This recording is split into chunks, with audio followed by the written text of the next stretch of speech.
Sa murang edad ng batang si Fabio, ay natuklasan na niya ang kakaibang lakas na meron siya. Kumpara sa isang normal na bata, ay natatangi ang lakas niya. Kaya niyang bumuhat ng isang troso at walang kahirap-hirap niyang napagsasabay na buhatin ang 2 timbang tubig kapag inuutusan siyang mag-igib ng kanyang inang si Elvira sa poso ng kanilang kapitbahay. Hindi yun naging lingid sa kaalaman ng mga tao sa lugar nila. Kaya naman, marami ang tuwang-tuwa at humahanga sa batang si Fabio. Ngunit ang kakaibang kakayahan na yon ni Fabio ay labis na tinututulan ni Elvira na gamitin niya sa dahilang hindi nito sinasabi. Isang umaga, napapalibutan si Fabio ng mga tao sa baryo nila habang sa tabi niya ay naroon ang isang malaking bato na halos kasing taas niya. Isang lalaki ang sumigaw at sinabi na kapag nabiyak ni Fabio ang batong yon gamit ang sarili niyang lakas, ay bibigyan siya nito ng isang supot na candy. Napatingin si Fabio sa mga nakapalibot sa kanya. Sa totoo lang, hindi niya maintindihan kung bakit ganun na lang kasabik ang mga yon na makita siyang gumagamit ng kanyang pambihirang lakas. Patuloy sa pambubuyo ang mga tao kay Fabio hanggang sa tinignan na niya ang bato at saka siya huminga ng malalim. Inisip niya ang isang supot ng candy na ipinangako sa kanya. Kaya naman, mariin niyang ikinuyom ang isa niyang kamao at ubod lakas na nagpakawala ng isang malakas na suntok. Nagulat ang lahat nang mabitak sa gitna ang bato. Isang maikling katahimikan ang namayani bago nagkaroon ng masayang sigawan at palakpakan ang mga taong naroroon. Napangiti naman si Fabio. Natuwa siya sa reaksyon ng mga tao. Pero nagulat siya nang biglang dumating ang kanyang nanay na si Elvira na madilim ang muka. Tumayo si Elvira sa tabi ni Fabio at galit na tumingin sa mga taong naroroon. Kayong lahat, pwede bang tigilan niyo na ang anak ko? Hindi siya laruan, kaya't huwag niyo siyang ginagawang katatawanan at pampalipas ng oras niyo. Mga bwisit kayo! Marahas na inablot ni Elvira sa braso si Fabio at walang imik siya nitong hinila pauwi sa kanilang bahay. Pagdating nila sa bahay, ay padabog na isinara ni Elvira ang pinto at hinarap ang batang si Fabio. Fabio anak, bakit mo naman ginawa yun? Bakit mo sinusunod ang mga walang kwenta at kabuluhang sinasabi ng mga taong yun? Kasi po, sabi po nila, kapag nabiyak ko po yung bato, bibigyan daw po nila ako ng candy. Gusto nilang makita kung talagang malakas ako. Pinagbigyan ko lang naman po sila, Nay. Wala naman po masama ron, di ba? Ilang beses ko bang sasabihin sa'yo? Hindi mo pwedeng ipakita ang kakaiba mong lakas sa ibang tao.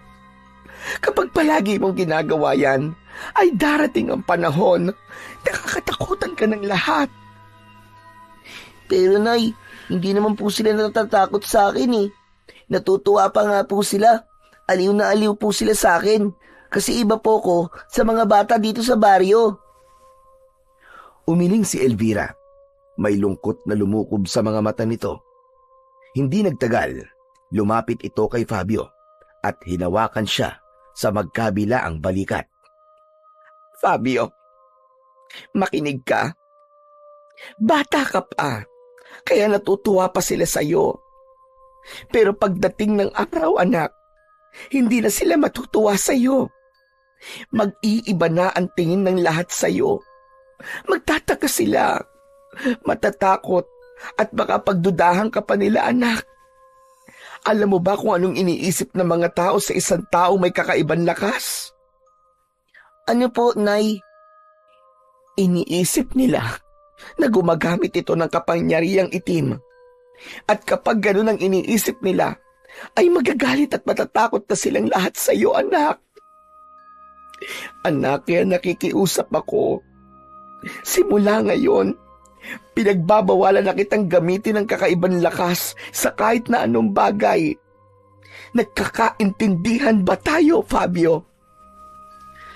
Pero Nay, Nagkakaintindihan ba tayo, Fabio? Mangako ka sa akin, anak, na hindi mo nagagamitin ang kakaiba mong lakas na yan. opo, nangangako po ko. Labag man sa kalooban, ay pumayag na lamang si Fabio sa gustong mangyari ng nanay niya. Nagtataka siya kung bakit gano'n na lang kalaki ang takot ng kanyang ina. Naisip niya na ano pang silbi ng lakas niya kung hindi rin naman niya magagamit yon.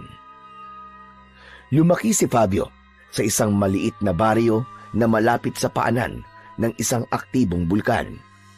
Sa edad niyang yon ay sadyang naiiba siya sa ibang bata. Hindi siya nagkakasakit, hindi nakakaramdam ng pagod at higit sa lahat ay sadyang napakalakas niya. Nakatira sila ng kanyang nanay sa isang bahay na gawa sa kahoy at pawid. Ang nanay ni Fabio na si Elvira ay isang labandera lamang. Bukod doon ay nagtatanim din ito ng mga gulay sa kanilang maliit na bakuran. Minsan, tinanong ni Fabio ang kanyang ina habang kumakain sila ng nilagang kamote para sa kanilang hapunan. Nay, tanong lang po, sino po ba ang tatay ko? Hindi mo na kailangan malaman yon, anak. Pero Nay, lahat po ng kalaro ko, meron pong tatay eh. Ako lang po ang wala. Sabi po nila, napulot nyo lang daw po ako sa putikan. At naniniwala ka naman sa kanila, anak. Hindi mo kailangan ng tatay para mabuhay. Kaya kitang buhayin ng ako lang, Fabio. Hala, sige. Umain ka na dyan at tama na ang pagtatanong mo tungkol sa tatay mo. Alam ni Fabio na mahal siya ng kanyang ina, pero hindi niya maiwasang makaramdam na para bang may kulang talaga sa buhay niya. Sa tuwing makikita niya ang ibang bata na naglalaro kasama ang mga tatay ng mga ito, ay may bahagi ng kanyang puso na humihiling na sana ay meron din siyang kalaro na tatay. Sa kabila ng mahigpit na pagtutol ng nanay ni Fabio na huwag niyang gamitin ang kanyang pambihirang lakas, ay palihim pa rin ginagamit yun ni Fabio. Hindi para magpasikat, kundi upang kumita ng pera. Dahil tuwing hapon, pagkatapos ng gawain sa bahay, ay pumupunta siya sa ilog kung saan may mga kalalakihang naghahakot ng malalaking bato. Tumutulong siya sa mga yon kapalit ang maliit na halaga ng pera. May ilang tao rin na nagpapabuhat sa kanya ng ibang mabibigat na bagay, gaya ng troso, gamit sa bahay at kung ano-ano pa, at sinisingil niya ang mga yon.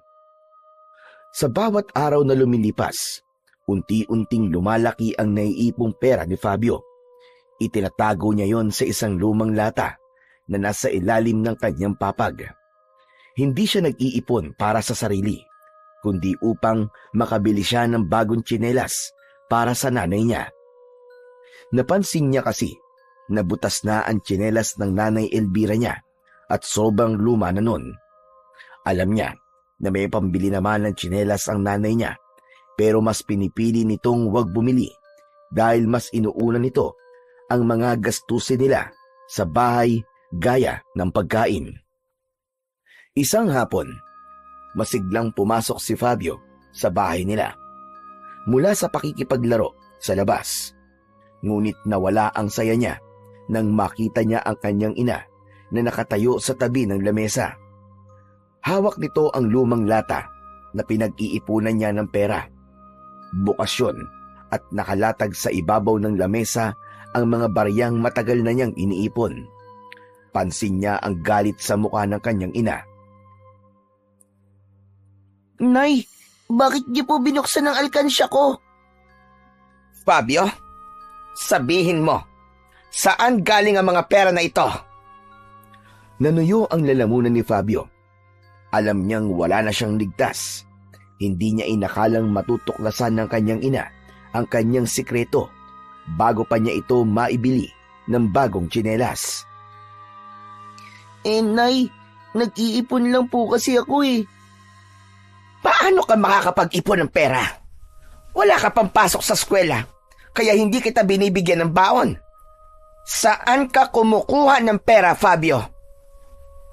Napayuko si Fabio. Hindi niya alam kung paano sasagutin ang tanong ng kanyang ina. Alam niyang hindi siya marunong magsinungaling, pero nag-isip pa rin siya ng dahilan na hindi siya mapapagalitan ng kanyang ina. Wag na wag kang magsisinungaling sa akin, Fabio. Hindi kita tinuruan na maging sinungaling. Sabihin mo sa akin ang totoo. Saan galing ang mga bariyang ito? Nay, ang totoo po, nagtatrabaho po ako. May mga tao pong nagbabayad sa akin para tumulong po sa pagbubuhat ng mga bato sa ilog. Ginagamit mo na naman ang lakas mo. Nang marinig ni Elvira ang pag-amin ni Fabio, ay lalo itong nag-apoy sa galit. Hindi na nito napigilan ang sarili at agad nitong kinuha ang isang patpat na nakasandal sa dingding at lumapit kay Fabio. Ilang beses ko ba sinasabi sa'yo na huwag mong gagamitin ang lakas mo, Fabio? Napakatigas ng iyong ulo! Bago pa makatakbo si Fabio, ay bumagsak na ang unang palo sa kanyang braso. Napangiwi siya sa sakit, ngunit hindi siya lumaban sa kanyang ina, hanggang sa naging sunod-sunod na ang hagupit ng patpat sa iba't ibang parte ng kanyang katawan. Nang dahil sa labis na sakit, ay umatungal na si Fabio ng pag-iyak. Nay, tama na po! Tama na po, Nay! Sakit-sakit na po! Hindi na po ako ulit, Nay! Tama na po! Ngunit hindi huminto si Elvira. Patuloy lang ito sa pagpalo kay Fabio. Bakit man tigas-tigas ng ulo mo, ha? Hindi mo ba naiintindihan ang sinasabi ko sa'yo? Ilang ulit kong sasabihin na huwag mong gagamitin ang lakas mo! Nay, para naman po sa inyo ang pera niyan eh. Gusto ko po kayong bilan ng tsinelas kasi sira na po ang tsinelas nyo. Sa sandaling yon, ay biglang natigilan si Elvira sa pagpalo kay Fabio. Nabitiwan ito ang patpat at para bang nawalan ito ng lakas. Nanghihina itong napaupo sa sahig hanggang sa tuluyang bumagsak na ang mga luha nito. Nay, alam ko po kasi na hindi niyo po bibilan ang sarili niyo ng tsinelas. Kahit sira na po, ginagamit niyo pa rin po. Kaya ako na lang po nag-iipon para mabili ko po kayo. Fabio, anak, hindi mo kailangan gawin ito eh.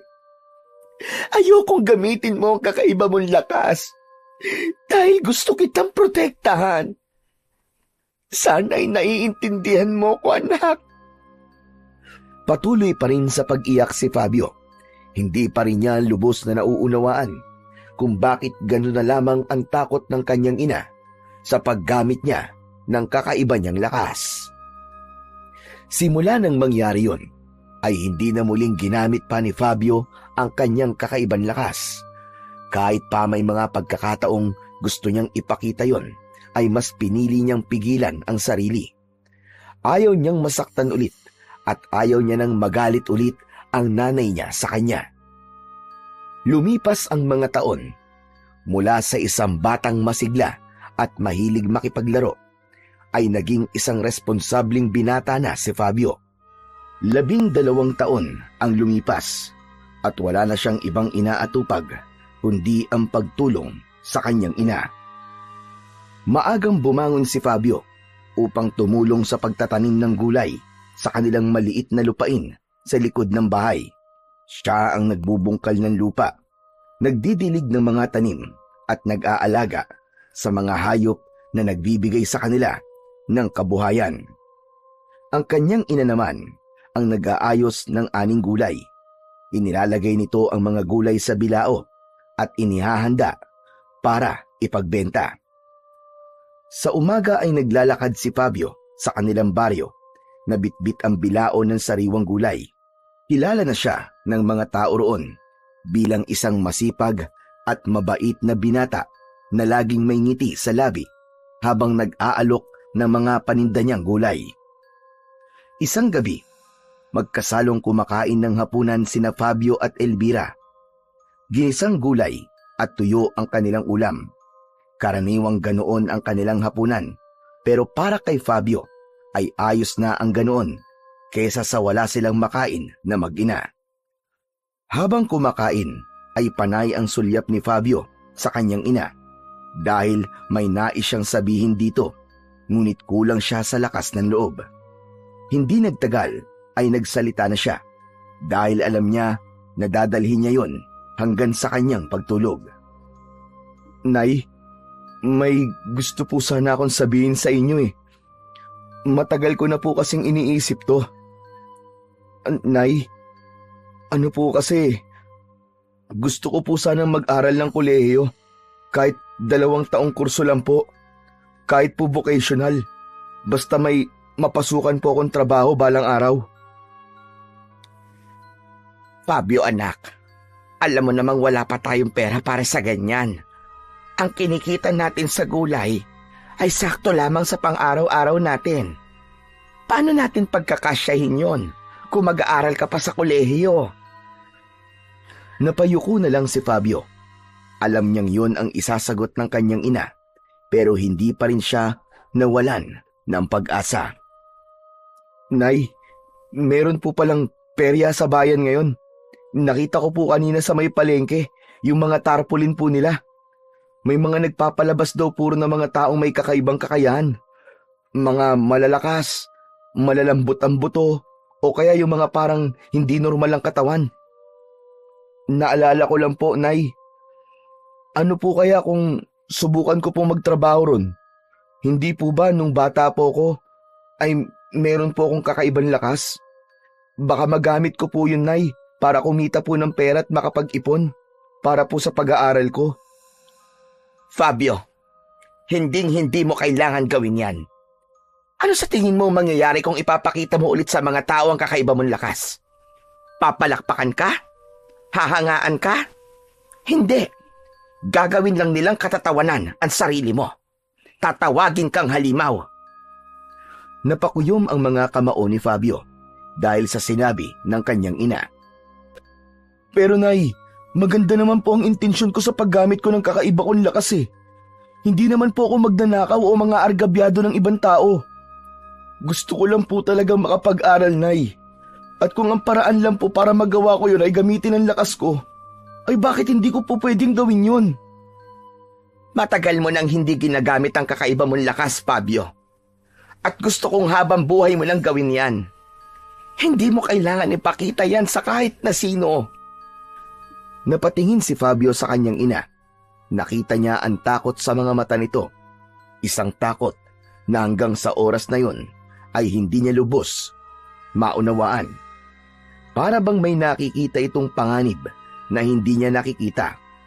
Nang gabing yun, hindi na muling nagsalita pa si Fabio tungkol sa kanyang pangarap na makapagpatuloy sa pag-aaral dahil alam niya na palagi na lang siyang kokontrahin ng kanyang ina. Isang umaga na matindi ang sikat ng araw, basa na ng pawis ang damit ni Fabio.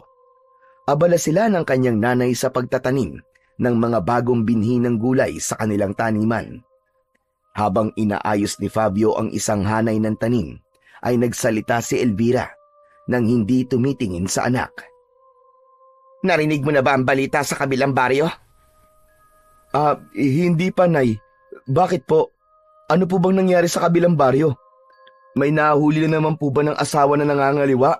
O may nag-away dahil po sa chismis? Wala sa mga sinabi mo. May mga umaataking aswang daw doon, anak. Ilang gabi nang may nawawalang tao. Yung iba naman, natatagpuan nga pero patay na. Tapos parang nilaparaw ng isang mabangis na hayop. Pero Nay, totoo po ba ang mga aswang? Totoo ang aswang, Fabio. Hindi lang aswang, pati ang mga engkanto, lamang lupa at kung ano-anong nilalang na mahirap paniwalaan. Napatingin si Fabio sa kanyang ina. Hindi niya alam kung bakit pero parang may ibang bigat ang boses nito.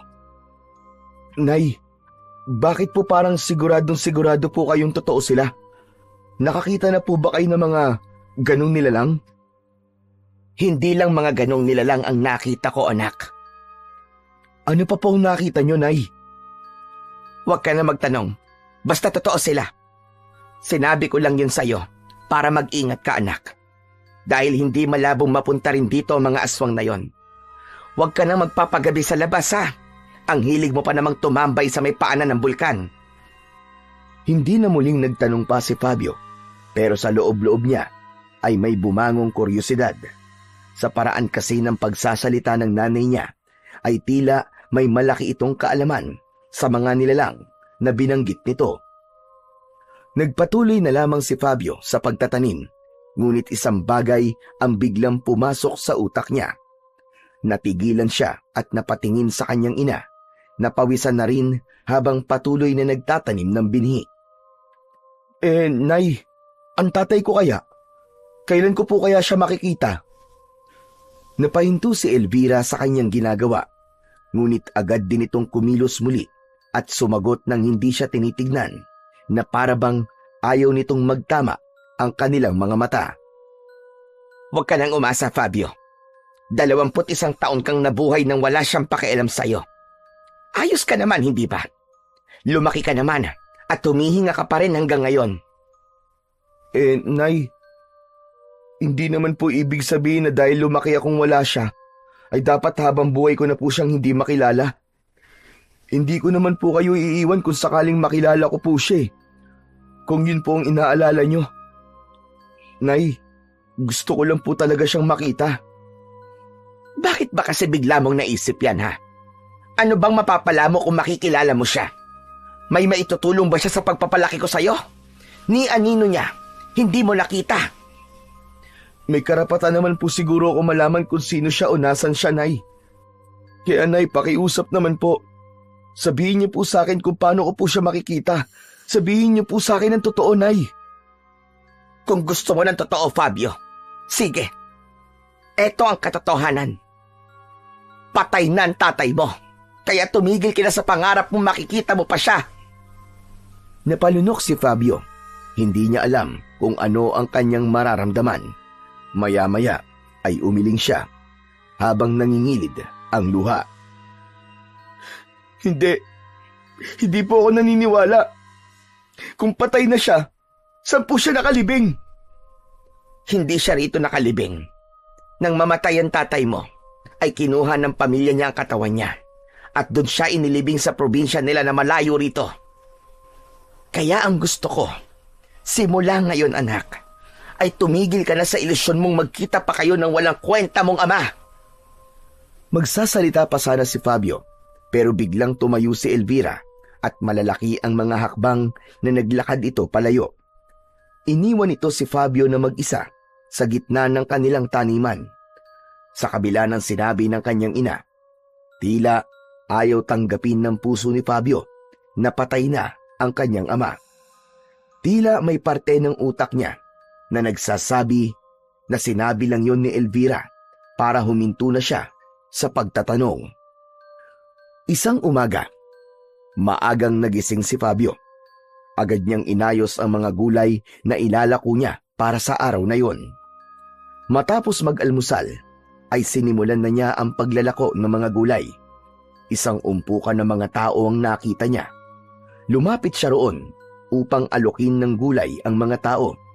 Pero napahinto siya nang marinig ang pinag-uusapan ng mga taong naroroon. Ayon sa isang babae, ay pinasok daw ng mga aswang ang bahay ni Mang Lando kagabi.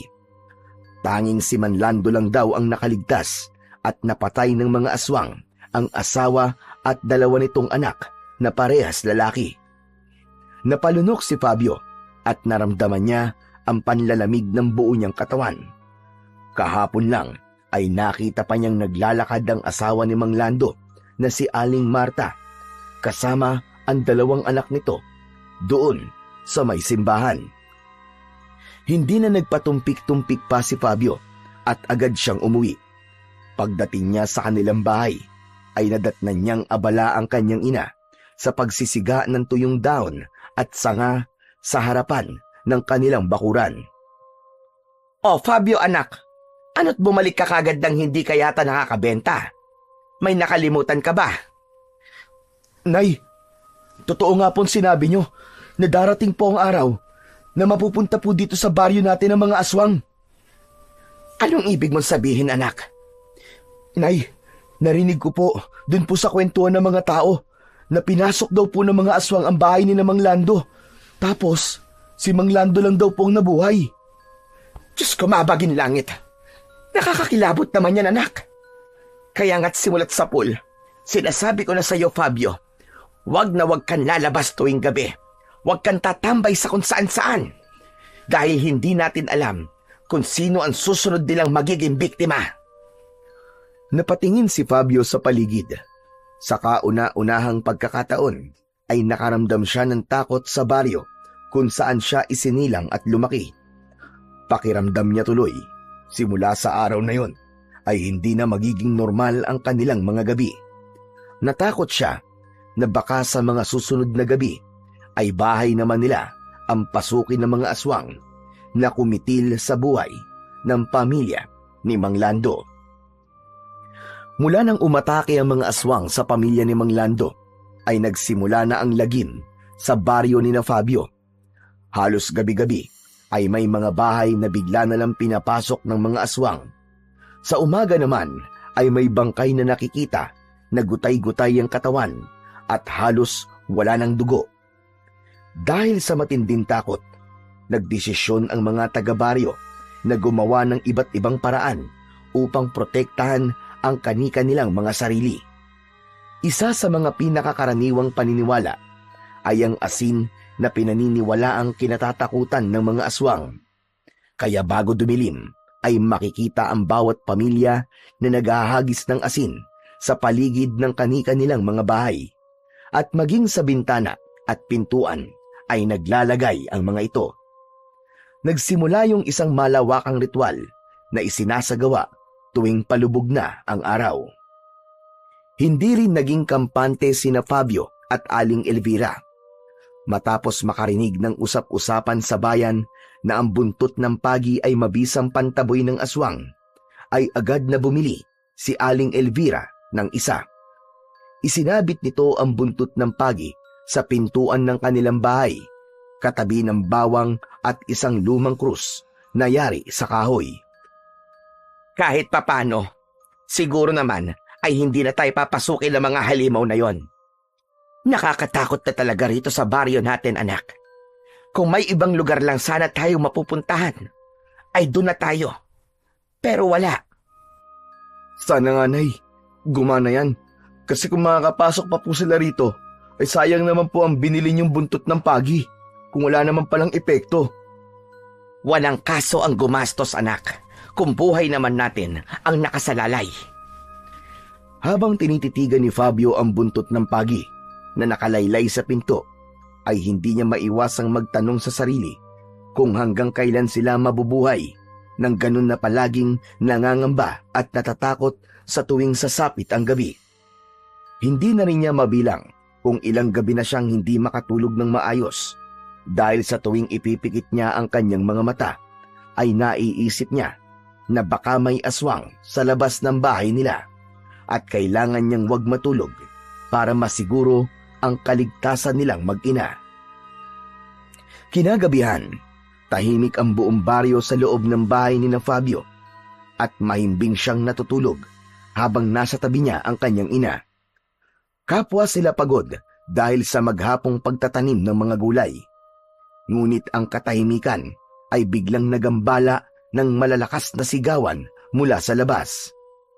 Nagising si Fabio sa malakas na sigaw mula sa kanilang kapitbahay. Bumangon siya at tumingin sa kanyang ina na nagising din. Mabilis silang lumapit sa bintana at sinilip ang pinagmumulan ng kaguluhan. Napasinghap si Fabio nang makita niya ang mga aswang na nasa bubong ng kanilang kapitbahay na si Mang Temyong.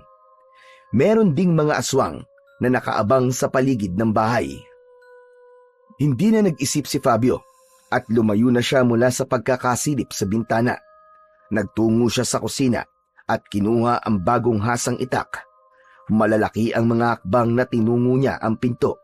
Ngunit bago pa man siya makalabas ng pinto, ay mahigpit siyang hinawakan ni Aling Elvira sa braso. Fabio anak, anong gagawin mo? Bakit may dala kang itak? Nay, tutulungan ko po sila. Hindi natin sila pwedeng hayaang mamatay sa kamay ng mga halimaw na yun. Mas sinigpitan pa ni Elvira ang hawak sa anak. Kita sa mukha nito ang matinding takot at pag-aalala. Nahihibang ka na ba, anak? Alam mo bang pagpapakamatay ang gagawin mo? Ano ba magagawa mo laban sa mga aswang? Mag-isip ka nga. Pero Nay, wala ba tayong gagawin? Dito lang ba tayo sa loob ng bahay natin habang pinapatay nila mga kapitbahay natin? May nakikita ka bang ibang lumalabas para tumulong? Wala, hindi ba? Dahil takot din ang lahat, anak. Alam nilang mamamatay lang sila kapag kinalaban nila mga aswang. At kung lalabas ka, sigurado ako na pati ikaw ay papatayin nila. Nanginig ang mga kamay ni Fabio habang mahigpit na hawak ang itak. Alam niyang tama ang nanay niya, ngunit sa labas ay patuloy pa rin ang pagsigaw ng kanilang mga kapitbahay. Pakiramdam niya ay nadudurog ng unti-unti ang puso niya habang naririnig niya ang paghingi ng tulong ni Mang Temyong at ng pamilya nito. Kung gano'n, anong gagawin natin? Manunood na lang po ba tayo habang pinapatay nila mga kapitbahay natin? Wala tayong ibang magagawa, anak, kundi ang manatili rito at magdasal. Dahan-dahang ibinaba ni Fabio ang itak.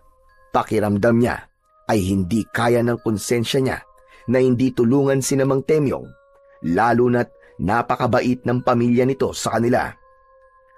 Lumapit si Elvira sa maliit nilang altar at sinindihan nito ang nag-iisang kandila na naroroon. Walang nagawa si Fabio kundi ang lumapit sa nanay niya. Sabay silang lumuhod sa harapan ng altar upang manalangin. Ama naming nasa langit, iligtas mo po kami sa mga aswang at huwag mo pong hayaan na mapasok nila ang aming tahanan. Iligtas niyo rin po ang pamilya ni Mang Temyong na kasalukuyan pong inaatake ng aswang. Sana po ay makaligtas sila. Sana po ay matapos na ang bangungot na ito sa aming baryo, Panginoon. Kami po ay nagsusumamo sa inyo, Panginoon. Iligtas niyo po kaming lahat. Patuloy na nagdarasal pa rin si Aling Elvira. Ngunit kahit na anumang pilit ni Fabio na ituon ng isip sa panalangin, ay hindi niya magawang baliwalain ang mga sigaw na nagmumula sa bahay ni Mang Temyong. Pinilit niyang ipikit ang kanyang mga mata at pilit niyang itinuon ang atensyon sa pakikinig sa boses ng kanyang ina na paulit-ulit na bumibigkas ng panalangin. Ngunit habang lumilipas ang bawat segundo, mas lalo lamang naninindig ang balahibo ni Fabio. Mas lalong bumibigat ang kanyang dibdib. Para bang may isang tinig na bumubulong sa kanya na nagsasabing hindi siya maaaring manatili roon at walang ginagawa. Hanggang sa hindi na talaga napigilan ni Fabio ang sarili at mabilis siyang tumayo mula sa pagkakaluhod. Mabilis niyang kinuha ang itak, pero nang palabas na siya ng pinto ay humarang kagad sa kanya si Aling Elvira. Fabio, bakit ba hindi ka marunong makinig sa akin? Nay, hindi ko kayang walang gawin. Hindi ko kayang hayaan lang si Mang Temyong na patayin ng mga aswang. At anong magagawa mo laban sa mga aswang, anak? Gusto mo rin bang mamatay? Huminga ng malalim si Fabio. Alam niyang pagsasayang ng oras o magpapaliwanag pa siya sa kanyang ina. Magpatuloy na lang po kayo sa pagdarasal, Nay. Ipagdasal niyo po na manalo po ako sa mga aswang at makauwi ako ng buhay dito. Hindi, Fabio. Hindi ka lalabas ng bahay. Dito ka lang. Nanay mo ko at ako ang susundin mo. Ngunit hindi na ito pinakinggan ni Fabio. Agad lumabas ng kanilang bahay habang mahigpit na hawak ang itak. Fabio! Fabio, bumalik ka rito! Fabio! Pero hindi na lumingon pa si Fabio sa kanyang ina. Hindi na siya maaaring umatras. Habang patuloy ang sigawan sa bahay ni Mang Temyong, ay naisip niyang panahon na para ipakita kung sino siya at kung ano ang kaya niyang gawin. Mabilis na naglakad si Fabio papunta sa harapan ng bahay ni Temyong. Naririnig pa rin niya ang mga sigaw ng mag-anak mula sa loob na halos mawalan na ng pag-asa. Alam niyang wala nang ibang tutulong sa mga ito kung hindi siya. Nang makalapit si Fabio sa bahay ni Temyong ay agad niyang napansin ang dalawang nilalang na nakadapa sa bubungan ng bahay. Ang kanilang mga mata ay pula at ang mahahabang kuko ng mga yon ay nakaumang sa bubong na tila anumang sandali ay handa ng sumalakay ang mga yon. Sa magkabila ang gilid naman ng bahay ay may dalawa pang aswang na nag-aabang. "Hoy! Mga pangit na aswang! Ako ang harapin nyo! Bumaba kayo dyan!" Napalingon ng 4 na aswang kay Fabio. Napangisi ang isa at lumabas ang dila nito na parang ahas. At sa isang iglap ay magkakasabay na sumalakay ang 4 na aswang kay Fabio. Mabilis na umatras si Fabio. Ang dalawang aswang mula sa bubong ay sumugod mula sa itaas, habang ang dalawa naman ay parang mga aso na naglalakad papunta sa kanya gamit ang mga paa at kamay ng mga ito. Nagawang iwasan ni Fabio ang naunang aswang na sumugod mula sa harapan niya at agad niya itong tinaga sa likod. Narinig niya ang matinis na sigaw ng aswang nang bumaon ang talim ng itak sa laman nito. Agad niyang ibinaon ng itak sa dibdib ng aswang na agad nitong ikinamatay. Napasigaw sa gulat si Fabio nang may sumunggab sa kanyang likuran. Siniko niya ito ng malakas sa tagiliran at bumagsak ito sa lupa. Mabilis siyang lumingon at hinawakan niya ito sa leeg gamit ang isang kamay. Habang hawak ni Fabio ang aswang ay may naramdaman siyang kakaiba. Nang dumikit ang balat niya sa halimaw ay napasigaw ito at naramdaman niyang umiinit ang palad niya. Nagpumiglas ang aswang na parabang napapaso ito sa palad ni Fabio. Labis na nagimbal si Fabio sa kanyang natuklasan, pero wala siyang oras para mag-isip. Isa pang aswang ang biglang sumunggab sa kanya mula sa kaliwa. Nakabuka ang bibig nito ng malaki at handa na siyang sagpangin. Mabilis siyang umiwas at iniharang niya ang aswang na hawak niya. Tumama rito ang aswang na susunggab sana sa kanya. Mabilis niyang tinapos ang buhay ng dalawang aswang gamit ang kanyang matalas na itak. Parehas niyang nilaslas ang leeg ng mga yon. May pagtatakang tinignan ni Fabio ang mga palad niya. Ramdam niya pa rin ang init na nagmumula roon. Kaya nang umatake ang natitirang aswang, ay hinawakan niya ang muka nito at nangisay ito habang sumisigaw. Sinamantala niya ang pagkakataon na yon at paulit-ulit niyang sinaksak sa tiyan ang aswang hanggang sa binawian na yon ng buhay. "Ha! Mga siraulo kayo! Mga anak kayo ng teteng! Wala pala kayong binatbat sa akin eh! Ang hihina niyo pala eh! Partida pa yan ha! 4 kayo! Mag-isa lang ako!" Hingal na hingal si Fabio. Ang paligid ay nabalot ng dugo mula sa mga aswang, hanggang sa naramdaman niya ang mga matang nakatingin sa kanya. Nang lumingon siya, ay nakita niya ang mga tao na nakasilip sa bintana ng kani-kanilang mga bahay. Meron ding mga nakadungaw sa mga pintuan. Tila hindi makapaniwala ang mga yon sa ginawa ni Fabio. Napayuko si Fabio at mabilis siyang naglakad pabalik sa bahay nila. Puno ng dugo ang katawan at damit niya mula sa mga aswang. Ngunit sa kabila ng matinding laban, ni isang galos ay wala siyang nakuha. Pagkapasok ni Fabio sa bahay nila, ay bumungad kagad sa kanya ang malamig at matalim na tingin ng kanyang ina na si Aling Elvira. Hindi ito kumikibo, ngunit ramdam niya ang bigat ng tingin nito sa kanya. "Sana masaya ka sa ginawa mo, Fabio." "Ano ba dapat kong maramdaman, Nay? Hindi ba dapat masaya po ako kasi nailigtas ko si Temyong at napatay ko pa ang 4 na aswang?" "Oo nga, napatay mo nga sila. Pero ginamit mo naman ang kakaiba mong lakas. Hindi ba? Bata ka pa lang ay pinagbawalan na kitang gamitin yan sa kahit na anong paraan. Napakatigas talaga ng ulo mo. At ano naman po masama ron, Nay? Hindi ba dapat nating ipagpasalamat na kaya kong lumaban sa mga halimaw na yun? Alam mo bang nakita ka ng maraming tao, anak? Alam mo bang nagtataka na naman sila kung bakit napakalakas mo, Fabio? Bakit ba ang iniisip nyo, Nay, ay ang sasabihin ng ibang tao? Hindi ba dapat masaya kayo na may nailigtas akong buhay? Napatingin sa kanya si Aling Elvira. Ngunit hindi ito sumagot. Pero oo nga, Nay. Gusto kong malaman. Bakit nga ba ako malakas? Alam kong alam niyo po ang sagot sa tanong kong ito.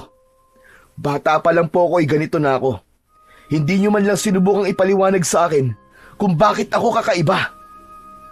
Ngayon, Nay, panahon na po siguro. Sabihin niyo po sa akin. Bakit nga ba, Nay? Bakit ako malakas? Nanatiling tahimik si Aling Elvira. Halata sa mukha nito na may gusto itong sabihin. Ngunit sa huli ay napabuntong hininga na lamang ito at tumalikod. Tinawag ito ni Fabio pero hindi siya nito nilingon at diretso itong pumasok sa kanilang kwarto sabay sarado ng pinto. Napakuyom ng kamao si Fabio. Alam niyang may hindi sinasabi sa kanya ang nanay niya.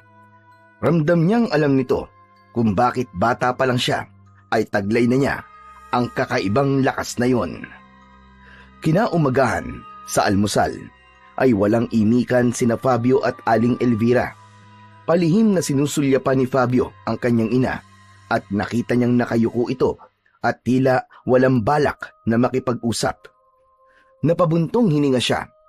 Alam niyang hindi pa rin ito nagustuhan ang ginawa niyang pakikipaglaban sa mga aswang. Nabasag ang katahimikan sa katok sa kanilang pinto. Tumayo si Fabio at binuksan niya ito. Bumungad sa kanya si Mang Temyong na may dalang dalawang plastik na may laman na mga isda at karne ng baboy. Fabio, tanggapin mo sana ito. Alam kong hindi sapat ang mga ito para tumbasan ang ginawa mong pagliligtas sa amin. Pero ito lang kasi ang kaya naming ibigay sa iyo, kapalit ng ginawa mo para sa akin at sa aking pamilya. Aba, Mang Temyong, hindi niyo na po kailangan gawin to. Hindi po ako humihingi ng kapalit sa pagtulong ko po sa inyo kagabi. Bukal po sa loob kong ginawa kong yun. Fabio, hayaan mo na ako sa pagbibigay ko ng mga ito sa iyo. Kung hindi dahil sa iyo, baka wala na kami ng pamilya ko ngayon. Utang namin sa iyo ang buhay namin. Sa narinig na yon, ay gumaan ng gusto ang pakiramdam ni Fabio. Noon lang siya nakatanggap ng ganong klaseng pagpapahalaga. Napagtanto niya na baka sumamapa ang loob ni Mang Temyong kapag hindi niya tinanggap ang dala nito, kaya't kinuha na niya ang mga yon sa matanda. Kung mapilit po kayo maraming salamat po, Mang Temyong. May pang-ulam na po kami nito ni Nanay mamayang tanghali at gabi. Muling nagpasalamat si Mang Temyong kay Fabio bago ito umalis. Sinundan niya ng tingin ang papalayong matanda. Kusang sumilay ang matamis na ngiti sa kanyang labi.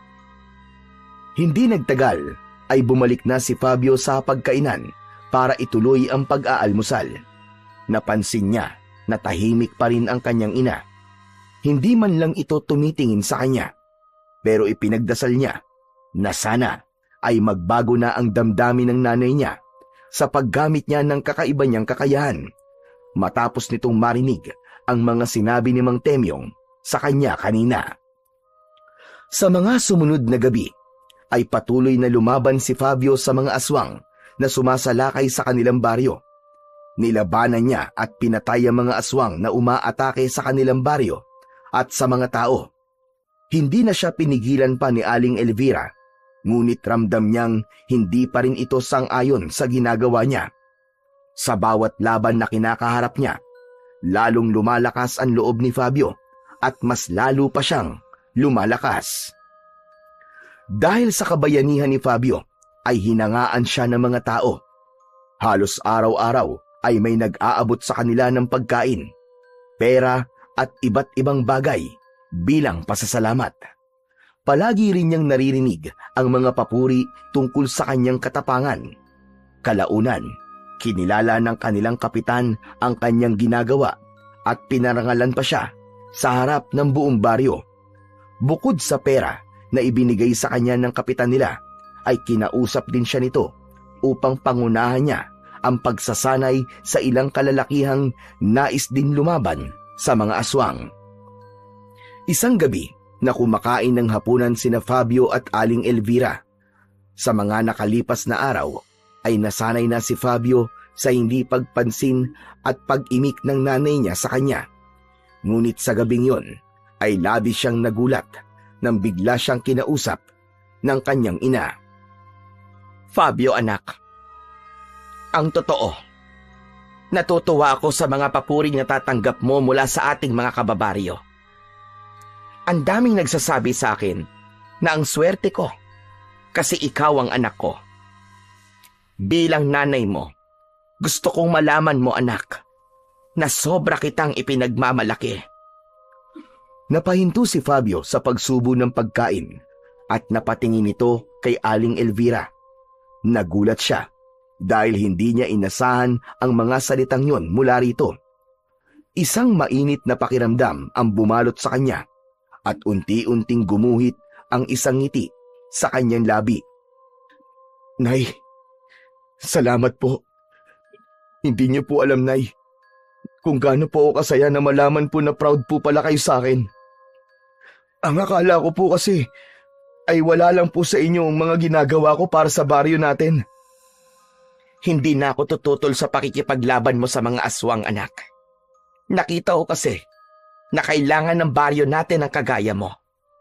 At ngayon, nauunawaan ko na rin kung bakit ka may pambihirang lakas. Yun ay dahil magagamit mo pala yon sa tamang paraan para ipagtanggol ang mga tao laban sa mga aswang. Yan din po ang naisip ko, Nay. Kung may kakaiba po akong kakayahan, dapat ay gamitin ko po ito para sa ikabubuti ng iba. Hindi po ako natatakot sa mga aswang, kaya ako na po lumalaban sa kanila. At alam niyo po ba, Nay, hindi ko po nararamdaman na kinakatakutan po ako ng mga tao dahil sa lakas ko. Sa halip, hinahangaan pa po nila ako. Ngumiti si Aling Elvira, ngunit agad din yung nawala. Napansin naman ni Fabio ang malalim na paghinga ng kanyang ina na para bang may nais pa itong sabihin sa kanya. Anak, oras na rin siguro upang malaman mo ang totoo kung bakit meron kang kakaibang lakas. Napakurap si Fabio. Hindi siya nagsalita at bigla siyang kinabahan. Ramdam niyang may mabigat na revelasyong sasabihin ang kanyang ina. Anak, makinig kang mabuti sa aking sasabihin. Hindi ka isang ordinaryong tao, Fabio. Ikaw ay anak ng isang bathala na si Adlaw. Siya ay isang bathala na nakatira sa bulkan dito sa ating lugar. Ano, Nay? Anak po ko ng isang bathala? Nay, ano po bang sinasabi niyo? Noon, anak, ay may nakilala akong isang binata. Pinaibig niya ako at minahal ko rin siya ng buong puso ko, anak. Ngunit nang mabuntis niya ako, ay sa kanya sinabi sa akin kung sino talaga siya. Ipinakita niya sa akin ang totoo niyang anyo. Sinabi niyang nais lamang niyang magkaroon ng anak sa isang tao. At ikaw nga ang naging bunga nun, Fabio. Teka, Nay, naguguluhan ako eh. Parang ang hirap naman pong paniwalaan ang mga sinasabi niyo sa akin ngayon. Alam kong mahirap paniwalaan, anak. Pero ito ang katotohanan. Kaya ka malakas ay dahil may dugo ka ng isang bathala. Siguro ay alam na ni Adlaw na darating ang panahong sasalakayin ng mga aswang ang baryo natin. Kaya siguro naisip niya na magkaroon ng anak sa isang tao upang maging tagapagtanggol ng mga tao rito.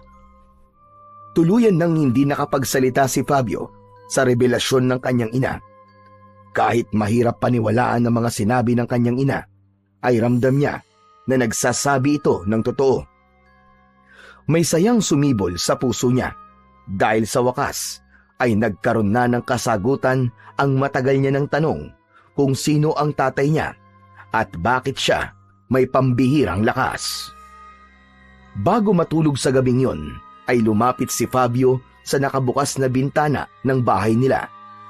Dumungaw siya roon at mula roon ay tinanaw niya ang napakataas na bulkan sa hindi kalayuan. Hindi pa rin siya makapaniwala ng gusto na ang tatay niya pala ay isang bathalang nakatira sa bulkan na yon. May posibilidad man na ginawa lang siya ng kanyang ama upang maging isang mandirigma laban sa mga aswang, ay wala siyang galit o hinanakit para dito.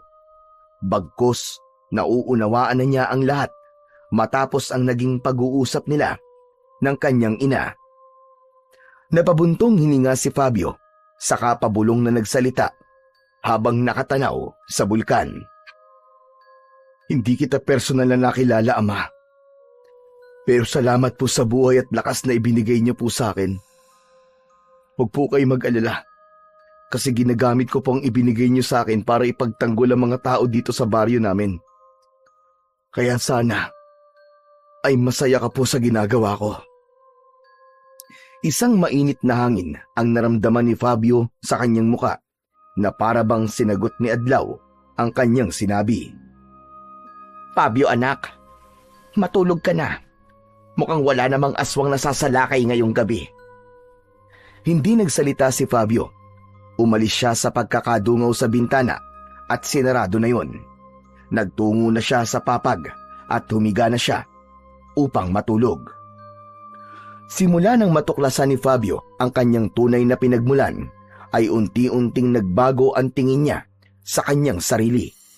Para sa kanya, ay wala nang sino man sa baryo ang maaaring pumantay sa kanya. Ang lakas at bilis na taglay niya ay patunay na siya ay nilikha para mas maging mataas sa kahit na sino man. At habang patuloy ang mga papuri ng mga tao sa kanya, ay lalo namang lumalim ang paniniwala niyang mas mataas ang kanyang halaga kesa sa iba.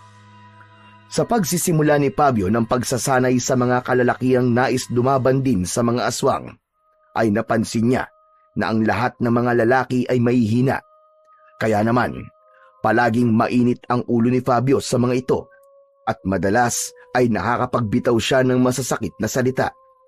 Minsan ay tinatawanan pa niya ang mga ito dahil kahit na anong gawin ng mga ito ay hindi kayang pantayan ng mga ito ang kanyang lakas.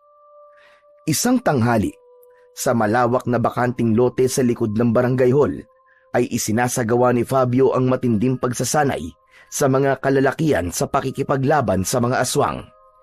Sa ilalim ng tirik na araw, ay pawisan at hingal na ang mga lalaking nasa likuran lang ni Fabio. Lahat ay may hawak na itak at ginagaya ang bawat kilos at galaw na itinuturo ni Fabio. Habang lumilipas ang oras, ay mas lalong tumitindi ang pagod ng karamihan.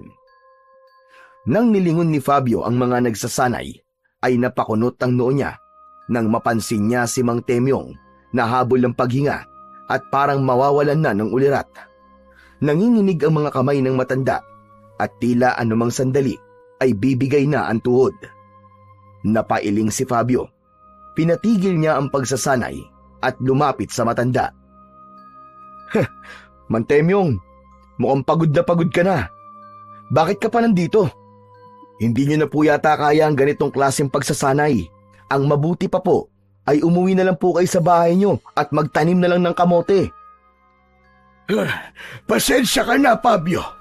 Iba na talaga kapag tumatanda na. Pero gusto ko lang matutong lumaban. Isa pa, simula nang iligtas mo ang pamilya ko, ay napagtanto ko na hindi dapat hintayin na may sumaklolo sa amin. Gusto kong may magawa rin ako. Napailing si Fabio at pinasadahan ng tingin ng matanda mula ulo hanggang paa. Hindi niya maiwasang mapangisi. Mang Temyong, ikaw na rin ang nagsabi na mahina na ang katawan mo. Hindi niyo na kaya to. Kung mas nahihirapan ang mga mas bata sa inyo, ikaw pa kaya? Kaya kung ako po sa inyo, Uuwi na lang ako at baka bigla ka pang himatayin dito. Magiging abala ka pa sa pagsasanay kapag nangyari yun. Napayuko si Mang Temyong, ngunit hindi ito sumagot. Halata sa mukha nito na labis itong napahiya sa mga sinabi ni Fabio. Pero para kay Fabio ay nagsabi lamang siya ng totoo. Pasensya ka na, Fabio. Siguro nga ay tama ka. Matanda na ako para sa ganitong bagay. Ngunit maraming salamat pa rin sa pagkakataon na hinayaan mo kong makapagsanay sa iyo.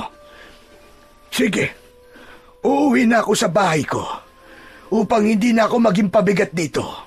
O sige na po, sige na po. Kung aalis ka, umalis ka na. Sayang lang ang oras ko sa pakikipag-usap sa iyo eh.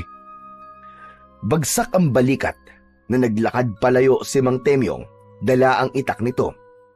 Tahimik itong pinagmasdan ni Fabio, ngunit wala siyang naramdaman ni katiting na awa o pagsisisi sa mga sinabi niya. Binalingan ni Fabio ang iba pang kalalakihan na kasali sa pagsasanay. Halos lahat ay may takot sa kanilang mga muka at may ilan pang mukhang gusto ng sumunod kay Mang Temyong. Kung hindi nyo kaya ang aking pagsasanay, ay malaya na kayong umalis ngayon din. Hindi ko kailangan ng mga mahihina dito. Walang sumagot, ngunit halata sa kilos ng ilan na gusto na ring umalis ang mga ito, pero marahil ay nahihiya lamang. Walang sino man ang nangahas na magsalita, kaya ipinagpatuloy na ni Fabio ang pagsasanay. Matapos ang pagsasanay para sa araw na yon, ay nakasimangot na umuwi si Fabio sa bahay nila. Umupo agad siya sa mahabang upuan sa sala nila. Hinubad niya ang sando niyang basa sa pawis at basta na lang yung itinapon sa saig. Nay, pakuha nga ako ng tubig. Mula sa kusina ay lumabas si Aling Elvira na may dalang isang baso ng tubig. Inabot nito yon kay Fabio. Nang inumin ni Fabio ang tubig ay napasimangot siya. Wala po bang malamig? Wala anak. Alam mo naman bihira lang na makabili ng yelo dito sa atin eh. Kung meron man ay sabayan pa. Ay nako, di bali na nga lang. Nakapagluto na ba kayo ng pagkain? Gutom na ako eh. Nagluluto pa lang ako eh. Medyo matagal kasi palambutin yung karne ng baboy na nabili ko. Hindi po ba sabi ko sa inyo ay dapat nakapagluto na kayo sa tuwing uuwi ako galing sa pagsasanay? Alam niyo naman na maghapon ako nagsasanay kasama ang mga lalaking yun eh. Siyempre gutom na gutom ako pag uwi ko rito, Nay. Anak, bakit ba ang init ng ulo mo? Pati ako ay nasisigawan mo na. Natigilan si Fabio. Hindi niya napansin na napataas na pala ang kanyang boses. Pasensya na, Nay. Nainis lang talaga ako eh. Ang hihina kasi ng mga lalaking yun. Hindi nila nakukuha ang mga tinuturo ko sa kanila. Paulit-ulit ko nang ipinapakita pero ang bagal nilang matuto. Fabio anak, hindi mo dapat inaasahang kasing lakas mo sila. Hindi mo dapat inaasahang matututunan nila kagad ang lahat. Hindi sila katulad mo anak. Ikaw ay may dugong bathala. Sila ay mga simpleng tao lamang na ang hangad lang ay ipagtanggol ang kanilang mga pamilya at ang baryo natin. Hindi mo dapat ikinukumpara ang kakayahan mo sa kakayahan nila. Tama ka dyan, Nay. Kahit anong gawin nila, ay hindi nila mapapantayan ang lakas ko. Sa huli, ako lang ang tunay na makakalaban sa mga aswang na umaatake dito sa baryo natin. Ako lang ang may kakayahang ipagtanggol ang baryong ito sa mga aswang na yun. Nag-aalalang tinignan ni Elvira si Fabio, pero hindi na ito nagsalita pa. Habang lumilipas ang mga araw, ay mas lalo pang yumabang at lumaki ang ulo ni Fabio. Sa bawat pagsasanay na isinasagawa niya, ay palagi niyang minamaliit ang mga kalalaking nag-iensayo sa pakikipaglaban sa mga aswang. Sa kanyang paningin, wala ni isa sa mga yon ang may potensyal na maging tunay na mandirigma na gaya niya. Sa gitna ng pagsasanay, ay nakita ni Fabio sa mukha ng mga lalaki ang pagod. Hinihingal ang karamihan at may ilan na halos hindi na makatayo sa sobrang panghihina. Ano ba yan? Naturingan kayong mga lalaki pero ang hihina ninyo. Sigurado ako na kahit isang aswang ay hindi niyo mapapatay. Sinasayang niyo lang ang oras ko. Sige na! Magsiuwi na kayo at pinapainit niyo lang ang ulo ko. Isa-isa nang umalis ang mga kalalakihan sa harapan ni Fabio. Paalis na rin sana siya nang natanaw niya si Kapitan Manuel na papalapit. Sinalubong niya ito at huminto siya sa harapan nito. Kapitan, siguro naman ay nakikita niyo kung paano ko sinasanay ang mga kalalakihan dito sa baryo natin. Ginagawa ko ang lahat para matuto silang lumaban. Pero ewan ko ba kung bakit ang hihina pa rin nila. Bagyang natawa si Kapitan Manuel at tumango. Oo. Nakikita ko naman yun, Fabio. At nagpapasalamat ako sa iyo dahil malaki ang naitutulong mo sa baryo natin. Hindi biro ang ginagawa ko, Kap. Hindi lang ako basta nakikipaglaban sa mga aswang. Nagsasanay pa ako ng mga tao. Wala na akong oras para sa sarili ko. Dapat lang siguro na may matanggap akong kabayaran para sa lahat ng ginagawa ko. Biglang natigilan si Kapitan Manuel sa sinabi ni Fabio. Naubo ito at may pag-aalangang ngumiti. Pasensya na, Fabio, ha? Pero wala pa kasing pondo ang baryo natin. Alam mo namang mahirap ang buhay ngayon. Pero nangangako ko sa iyo, Fabio, kapag nagkaroon tayo ng sapat na pera, ay bibigyan kita ng nararapat na gantimpala. Sana lang po ito yung sinasabi mo, Kap. Kasi baka tama rin ako kapag wala na ako napapala sa lahat ng ginagawa ko. Pagkasabi niya nun, ay iniwan na niya si Kapitan Manuel. Para kay Fabio, ay walang mali sa mga sinabi niya. Naniniwala siya na dapat ay hindi puro siya lang ang nagbibigay at dapat ay kumakabig din siya. Isang gabi, mahimbing na natutulog si Fabio nang bigla siyang yugyugin ni Aling Elvira. Umungol siya at tumalikod. Bumaloktot siya habang balot ng kumot ang kanyang katawan. Istorbo ka naman, Nay, eh. Ang sarap-sarap ng tulog ko, eh. Fabio, bumangon ka! May aswang na sumasalakay sa baryo! Doon lang narinig ni Fabio ang sigawan at kaguluhan sa labas. May umiiyak at may sumisigaw ng tulong. Ngunit sa halip na magmadaling bumangon, ay lalo pa niyang ipinikit ang kanyang mga mata. Ano ba yan? Gusto ko pang matulog, Nay, eh. Hayaan niyo na po sila. Kaya na nila yun. Fabio, ano ba yung sinasabi mo? May mga taong nangaganib na sa labas. Bumangon ka na dyan. At baka bukas ay puro patay na sumalubong sa atin. Muling niyugyug ni Aling Elvira si Fabio. Hindi na nakatiis si Fabio at bumangon na siya at diretsyong tumingin sa kanyang ina. Hindi po muna ako makikipaglaban sa mga aswang, Nay. At bakit naman? Kasi po, wala pang naibibigay na pera sa akin si Kapitan. Bakit ako lalaban kung wala naman ako napapala, di ba? Fabio, kailan ka pa natutong maningil sa pakikipaglaban mo sa mga aswang? Nay, hindi niyo naiintindihan eh. Lahat sila sa akin na lang umaasa. Ako na lang palagi. Ako ang humaharap sa panganib. Ako ang nagpapakamatay upang makipaglaban sa mga aswang. Ako ang nagsasalay sa mga kalalakihan. Pero wala man lang silang naibibigay na kapalit sa lahat ng ginagawa ko. Nung una meron, oo. Pero ngayon ay wala na. Hindi naman yata patas yun. Napailing si Elvira sa sinabi ng kanyang anak. Hindi ito makapaniwala sa sinabi ni Fabio. Hindi na kita kilala, Fabio. Ang anak kong tumutulong ng walang hinihinging kapalit ay nawala na. Nakakalungkot lang na nilamon ka na ng mga papuri na naririnig mo. Yumabang ka na. Napakataas na ng tingin mo sa iyong sarili. Hindi mo ba naisip na kung hindi ka naging anak ni Adlaw, ay kagaya ka lang namin na nakararamdam ng takot at panghihina? Nagtaka si Fabio nang biglang lumabas ng kwarto ang nanay niya. Nang bumalik ito, ay dala nito ang itak na ginagamit niya sa pakikipaglaban sa mga aswang. Kinuha nito ang isa niyang kamay at pilit na isiniksik doon ang itak. Wala nang nagawa si Fabio kundi hawakan ang itak. Sige na, lumabas ka na ron. Labanan mo na ang mga aswang. Napailing si Fabio Para sa kanya ay hindi nauunawaan ng nanay niya ang punto niya. Pero kahit labag sa loob niya ay tumayo na siya at lumabas ng kanilang bahay. Nang makalabas na si Fabio sa bahay nila ay napipilitan niyang hinanap ang aswang na sumasalakay sa baryo nila ng gabing yun. Sumalubong sa kanya ang mga nagkakagulong mga tao at naghahanap ng lugar na mapagtataguan. Hindi nagtagal ay nakita na ni Fabio ang aswang. Sandali siyang natigilan dahil hindi yun gaya ng mga aswang na nauna niyang nakaharap dahil kakaiba ang itsura ng aswang na yun.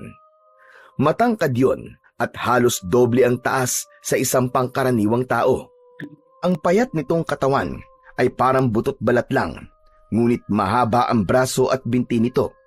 Mas lalo pang nanlaki ang mga mata ni Fabio nang masilayan ang muka ng aswang. Meron yung malalalim na mata na nagliliwanag sa dilim. Ang bibig nito ay napakalaki at ang mga ngipin nito ay sadyang matutulis. Lumapit sa kanya si Mang Temyong na may hawak din na itak. Fabio, hindi pang karaniwan ang aswang na yan. Isa yang tupong-tupong. Ha? Anong tupong-tupong, Mang Temyong? Ang tupong-tupong ay may kakayahang pahabain ang katawan nito. Ang mga braso at binti niyan ay kayang umabot ng ilang metro. Pero ang pinaka nakakatakot sa kanya ay ang bunganga niya na kayang lumulon ng isang buong tao. Sa halip na matakot ay ngumisi lamang si Fabio sa sinabi ng matanda. Ha! Wala akong pakialam. Kahit na anong klaseng aswang pa yan, ay kayang-kaya ko yung labanan at patayin. Hinawakan ni Fabio ang itak ng maigpit at humakbang palapit sa tupong-tupong na aswang. Ngunit bago pa man siya makalapit dito, ay biglang sumikip ang kanyang dibdib. Parang may mabigat na nakadagan sa kanya at pinapahirapan siyang huminga. Nanlabo ang paningin niya at naramdaman niyang parang bumigat ang buong katawan niya. Ngunit hindi yun pinansin ni Fabio at sa kabila ng biglang pangihina ay matapang pa rin na lumapit si Fabio sa kakaibang aswang. Hawak ang itak ay sinugod ni Fabio ang tupong-tupong.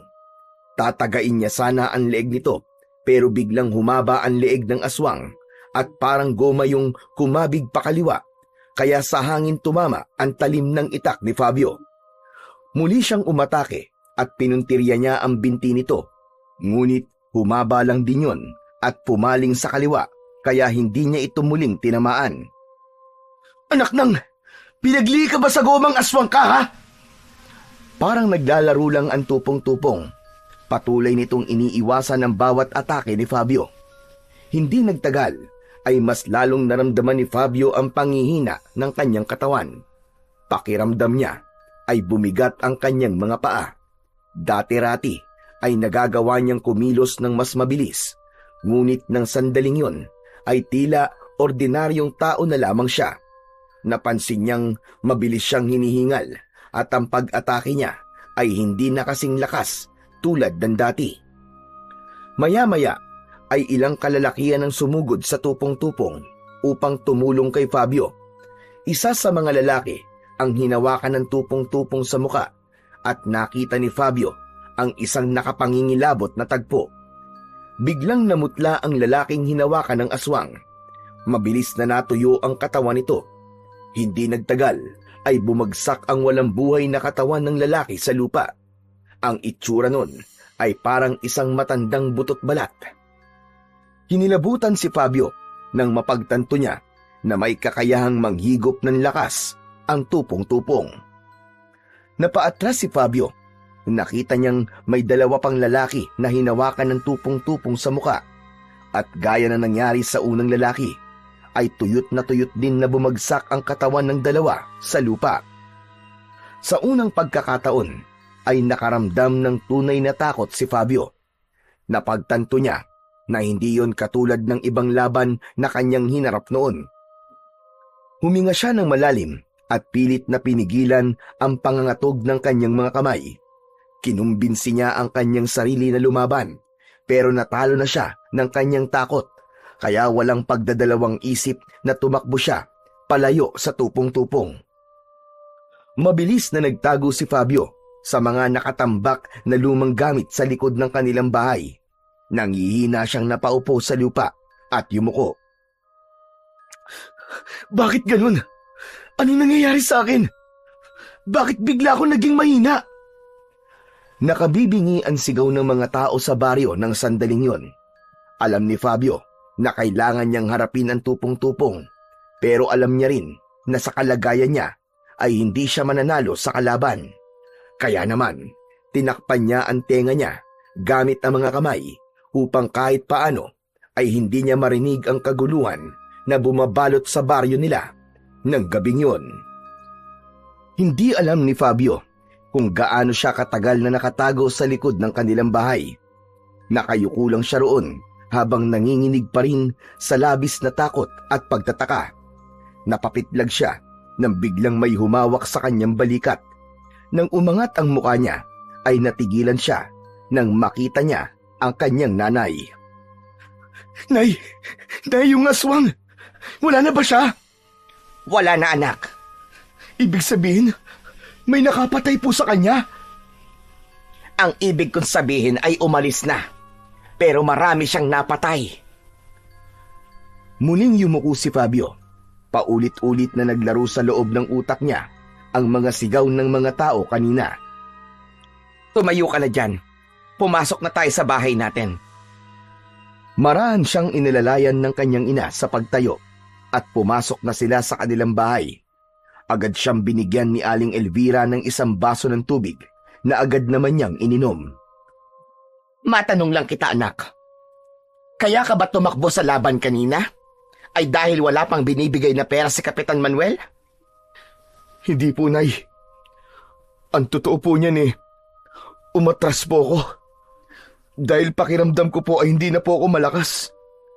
Tapos, grabe din po yung takot na nararamdaman ko nang makita ko pong nangihigop po ng lakas yung aswang.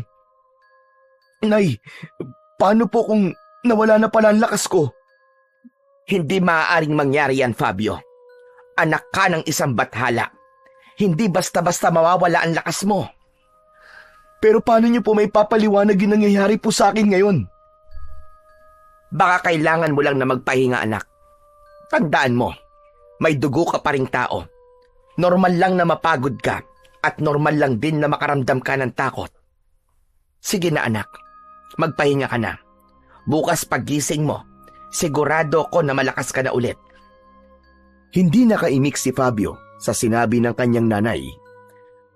May gusto siyang sabihin pero hindi niya alam kung paano ipapaliwanag sa nanay niya ang bumabagabag sa kanya. Makalipas ang ilang sandali ay nagtungo na siya sa kwarto nila at humiga na siya sa papag. Pinikit niya ang kanyang mga mata, ngunit hindi niya magawang makatulog. Maagang nagising si Fabio kinaumagahan. Umasa siya na sa sandaling yon ay bumalik na ang kakaiba niyang lakas. Lumabas siya ng bahay at nagtungo sa likod ng bahay nila. Huminto siya sa tapat ng isang matandang puno. Huminga siya ng malalim. Mariin niyang ikinuyom ang kanyang kamao at buong lakas niyang sinuntok ang katawan ng puno. Aray! Aray ko! Aray! Ang sakit! Napangiwi si Fabio nang makaramdam siya ng labis na sakit sa kanyang kamao. Nasugatan pa siya roon na dati namang hindi nangyayari. Ngunit hindi pa rin siya sumuko. Luminga siya upang maghanap ng isang mabigat na bagay na maaari niyang buhatin. Doon niya nakita ang isang may kalakihang bato.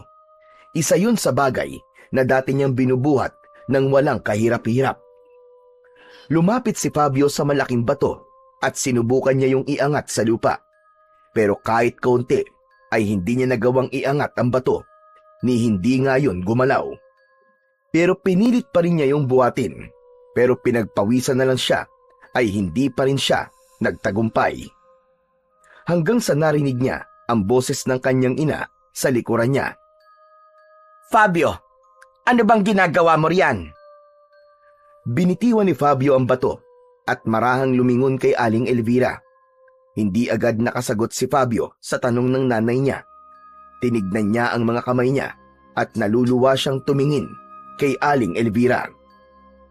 Nay, Hindi pa rin po bumabalik ang lakas ko eh. Hindi kaya nawala na talaga yun at hindi na babalik pa kailanman?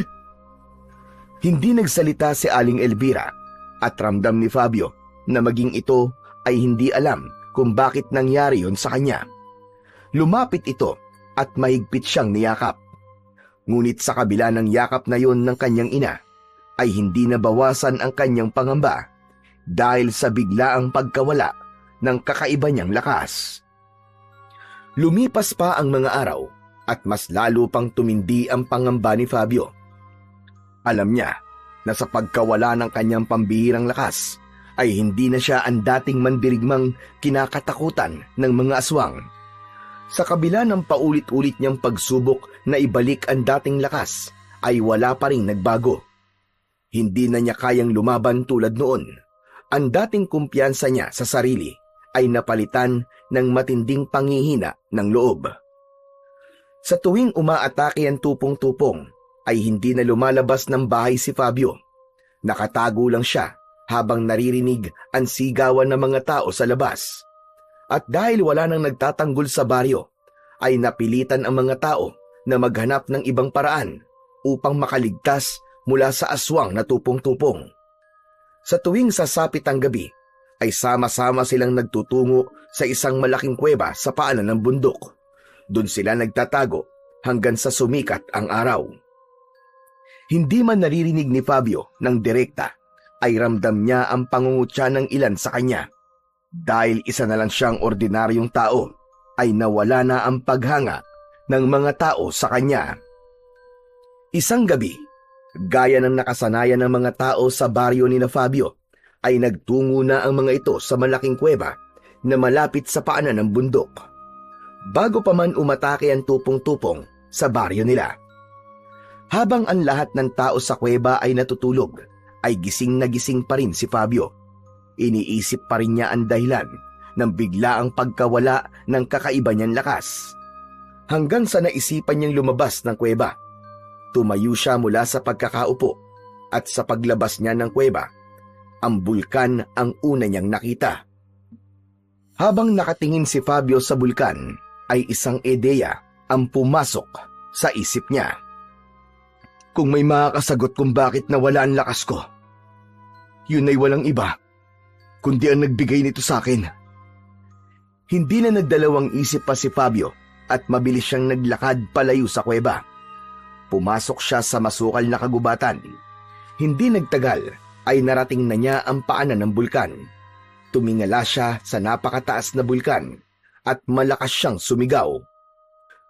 Adlaw! Kung naririnig mo ko, magpakita ka sa akin! Ako si Fabio! Ako ang anak mo sa isang mortal!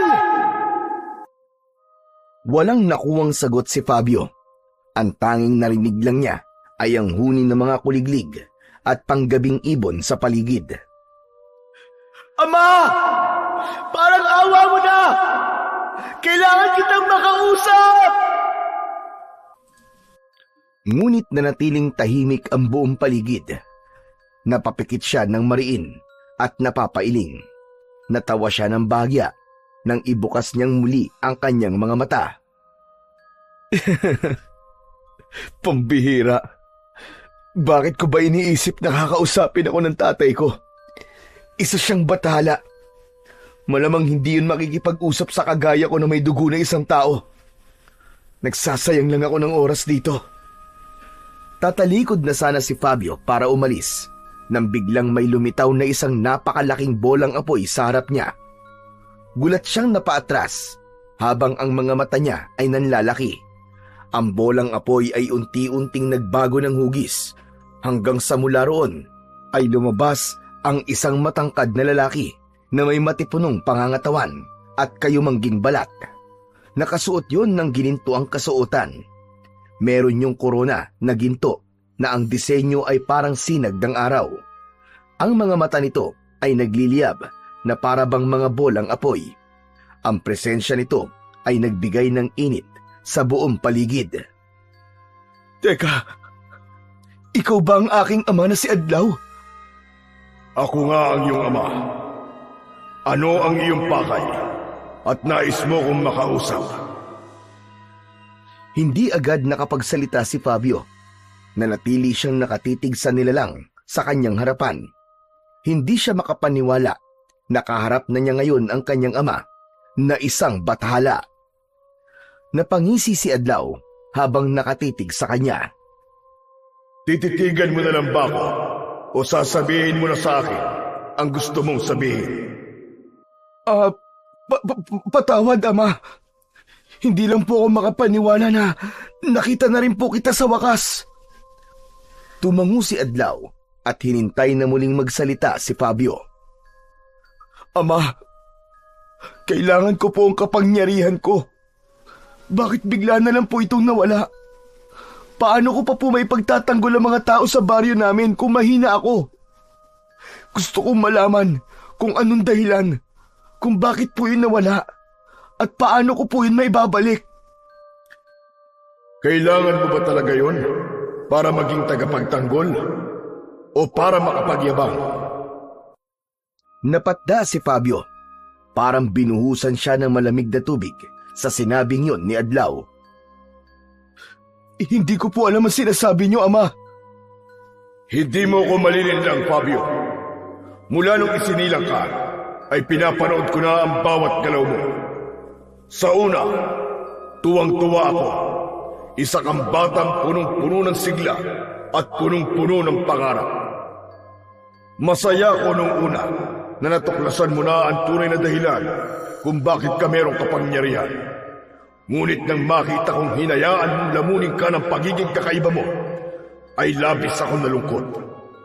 Ang kapangyarihan na meron ka ay hindi para maging mataas ang tingin mo sa iyong sarili. Ngunit ano ang ginawa mo? Naging mayabang ka. Ginamit mo ito upang ipakita sa lahat na ikaw ang pinakamalakas. Naging mapagsamantala ka sa iyong kapwa. Nakita kong naging mapang-abuso ka.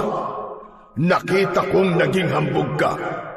At doon ko napagtanto, hindi ka karapat-dapat sa kapangyarihang tulad ng sa isang bathala. Sandaling huminto si Adlaw sa pagsasalita, habang si Fabio naman ay halos hindi na makatingin sa kanyang ama dahil sa labis na pangliliit. Alam niya na lahat ng lumalabas sa bibig ni Adlaw ay pawang katotohanan lamang. Alam kong darating ang araw na kakailanganin ng baryo niyo ang isang tagapagtanggol. Kaya kita nilikha, anak. Ngunit nagkamali ako dahil hindi mo ginamit ng tama ang ibinigay ko sa iyo. Nang marinig ni Fabio ang huling sinabi ng kanyang ama, ay para siyang tinamaan ng matalim na sibat sa dibdib. Hindi niya kayang salungatin ang mga sinabi nito, sapagkat lahat yon ay totoo. Marahan siyang napayuko at pakiramdam niya ay napakasama niya ng sandaling yon. Kasabay ng panginginig ng kanyang katawan ay ang pagpatak ng kanyang mga luha. Ama, patawarin niyo ako. Nakikiusap po ako sa inyo na ibalik niyo ang kapangyarihan ko. Kahit sandali lang. Kapag napatay ko na ang tupong-tupong, kunin niyo na ulit ang kapangyarihan ko. Hayaan niyo pong itama ko ang aking pagkakamali. Gusto ko pong bumawi sa aking kababaryo. Nakikiusap po ako sa inyo, Ama. Huli na ang lahat, Fabio. Ang nabawi ko na ay hindi ko na kailanman maibabalik pa. Isang pagkakataon lang ang kaya kong ibigay sa iyo. Ngunit hindi mo yun pinahalagahan. Bakit ba ako nagulat sa iyong inasal at ginawa? May dugong tao ka nga pala. At karamihan sa inyo, kapag nagkaroon ng konting kapangyarihan, ay nagiging mapagmataas at nagiging mapang-abuso. Wala na akong magagawa kundi panoorin ang pagbagsak ng baryo nyo. Sa huling pagkakataon, nagtagpo ang tingin nilang mag-ama at sa isang iglap ay naging bolang apoy muli si Adlaw at tuluyang naglaho sa harapan ni Fabio. Nanghihinang napaluhod si Fabio sa lupa. Itinuon niya ang mga kamay sa lupa habang patuloy siya sa pag-iyak. Hindi na niya alam ng sandaling yun kung paano pa niya magagawang ipagtanggol ang baryo nila. Ngunit alam niya na ang lahat ng nangyayari ay kagagawan niya. Kung ginamit lang sana niya ng tama ang kanyang kapangyarihan, ay hindi yun babawiin ng kanyang ama na isang batahala. Makalipas ang ilang sandali, ay tumayo na si Fabio mula sa pagkakaluhod. Ramdam niya ang bigat sa kanyang dibdib, pero pinilit niyang pakalmahin ang kanyang sarili. Pinunasan niya ang kanyang mga luha at huminga siya ng malalim. Kung hindi lang ako naging mayabang, kung hindi ko lang inabuso ang kapangyarihan ko, sana'y malakas pa rin ako hanggang ngayon. At kaya ko pa rin labanan ng tupong-tupong. Mabagal siyang naglakad pabalik sa kuweba na pinagtataguan ng mga tao. Ngunit nang malapit na siya sa kuweba, ay kinabahan siya nang marinig niya ang sigawan ng mga tao roon. Bumilis ang tibok ng puso niya, at ang unang pumasok sa isipan niya ay nalaman na o natagpuan na ng tupong-tupong kung saan sila nagtatago. Mabilis na tumakbo si Fabio patungo sa kuweba. Habang papalapit siya roon, ay mas lumalakas ang mga sigawan na kanyang naririnig. At sa kanyang pagdating sa harap ng kuweba, ay tumambad na nga sa kanya ang isang nakakakilabot na tagpo. Maraming katawan ang nakahandusay sa lupa. Mga walang buhay, tuyot at waring sinipsip ang lakas at kaluluwa ng mga yon. Ang ilang bangkay ay nakangangapanga na parang sumisigaw ang mga yon hanggang sa kanilang huling hininga. Sa nakita ni Fabio ay nasiguro niyang naroon na nga ang tupong-tupong dahil yun lamang ang may kakayahan na gawin ang ganong kakilakilabot na pagpatay. Sa bukana ng kuweba ay may ilang kalalakihan ang nakapwesto habang hawak ang kanika nilang mga sandata. Nanginginig pa ang kanilang mga kamay, ngunit hindi nila iniwan ang kanilang pwesto. May ilan sa kanila ang sugatan, ang iba naman ay halos hindi na makatayo ng dahil sa pagod at takot. Mabilis na pumasok si Fabio sa kuweba. Ang loob ay puno ng mga tao na takot na takot. May iba na nagdarasal, ngunit ang unang hinanap ng mga mata niya ay ang kanyang ina na si Aling Elvira. Hanggang sa nakita niya itong nasa isang sulok habang hawak ang rosaryo at nagdadasal. Agad na lumapit si Fabio kay Aling Elvira at mahigpit niya itong niyakap. Fabio anak, saan ka ba nanggaling? Bakit ka biglang nawala? Salamat sa Diyos na at ligtas ka. Fabio, ang tupong-tupong. Nasa labas siya anak. Baka hindi magtagal ay makapasok na siya rito. Kailangan kong lumabas, Nay. Kailangan ko pong labanan ng tupong-tupong. Agad siyang hinawakan ni Aling Elvira sa kamay ng mahigpit at tila ayaw siya nitong pakawalan. Hindi ako papayag anak. Hindi maaari. Wala ka ng kapangyarihan. Paano ka pa makikipaglaban sa tupong-tupong? Baka kumapano ka anak. Nay, wala na po akong pakialam. Kung hindi po ako lalaban, mamamatay pa rin tayo dito.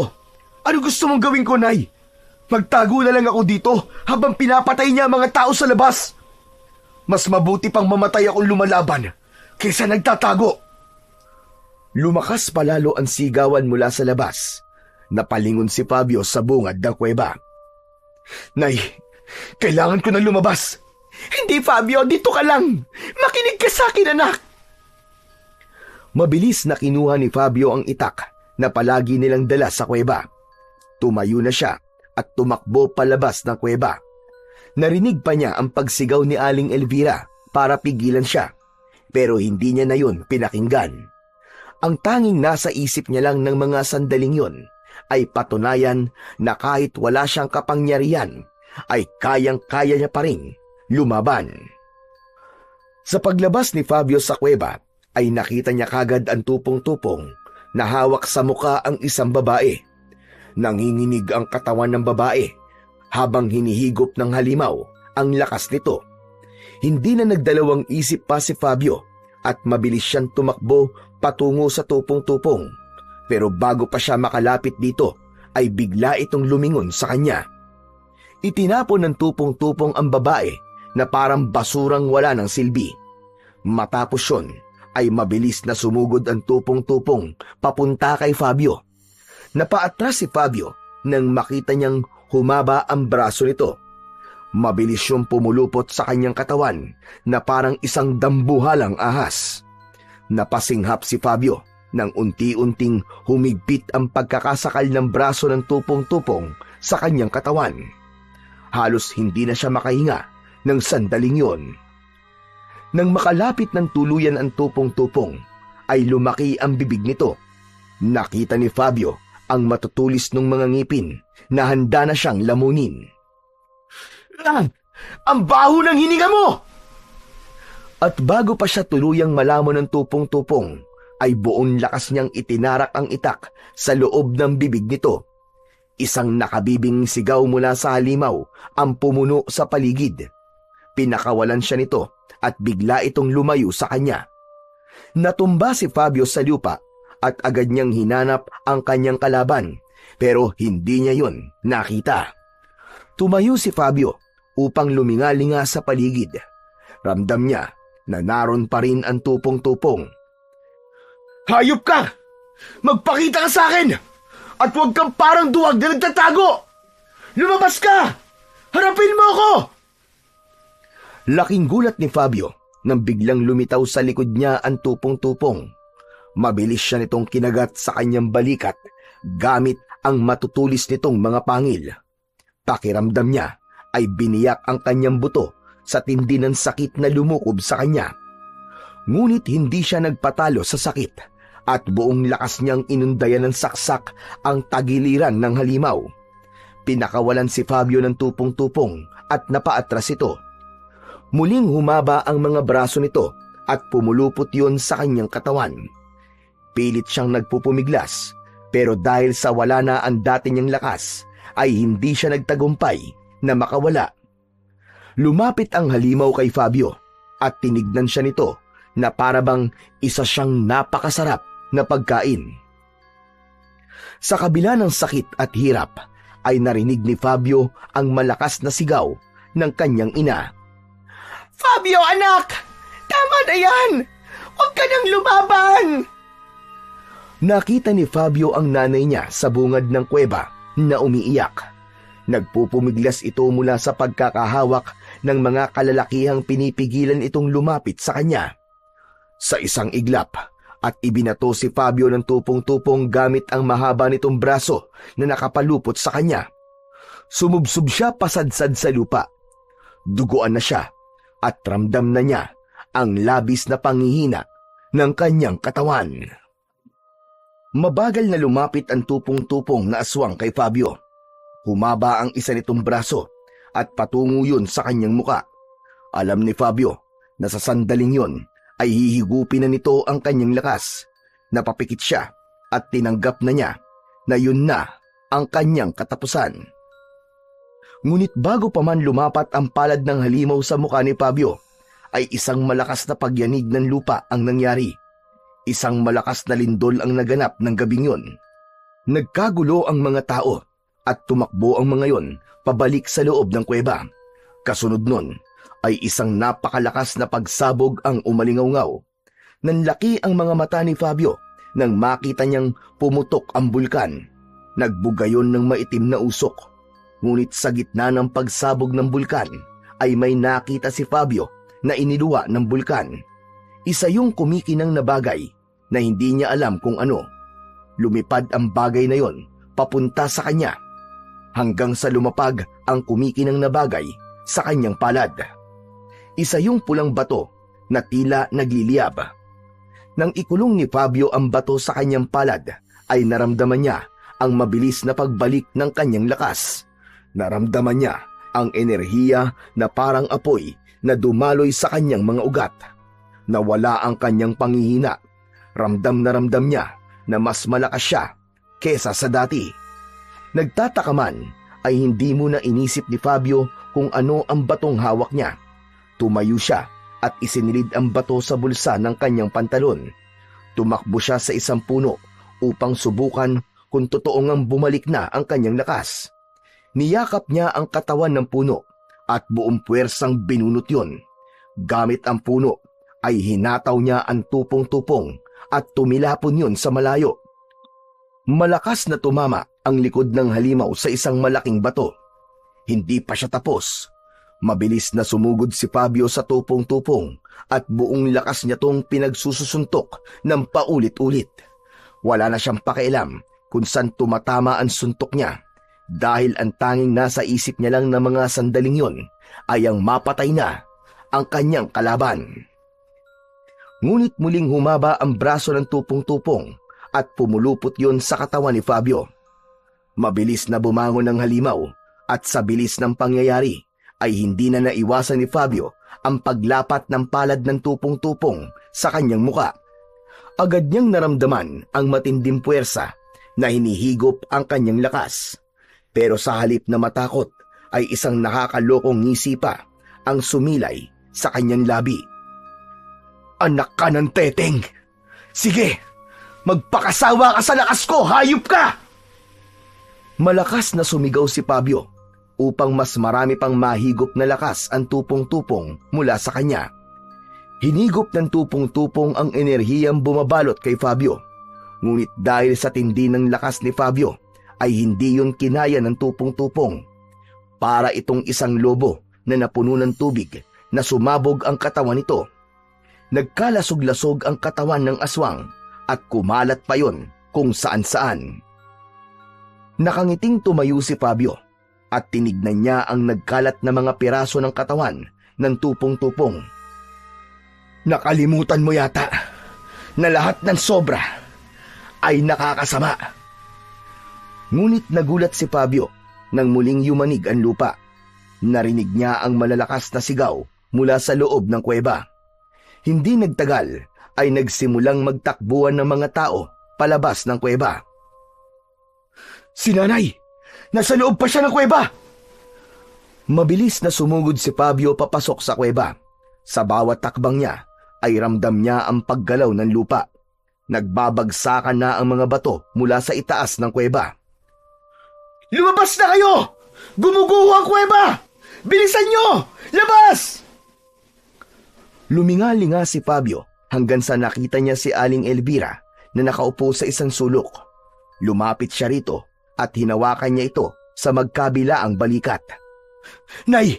Kailangan na nating lumabas! Fabio, anak! Hinila ni Fabio ang nanay niya patayo at agad silang tumakbo para makalabas ng kuweba.